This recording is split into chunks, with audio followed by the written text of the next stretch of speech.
ভক্তের এই আকুল আর্তনাদ ভগবান আর সহ্য করতে পারলেন না।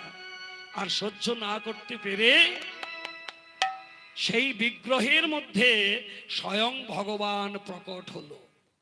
আর প্রকট হয়ে যেন সেই বিগ্রহের একটি করকে প্রসারিত করে নিবেদন করছে, রঘুনন্দন নাড়ুদে, রঘুনন্দন নাড়ুদে, রঘুনন্দন নাড়ুদে, রঘুনন্দন নাড়ুদে।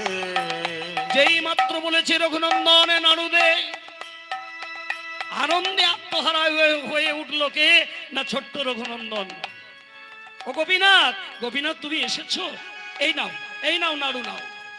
একটি একটি করে নাড়ু দিচ্ছে গোপীনাথের বদনে। হরি বল। মনের আনন্দে নাড়ুগুলো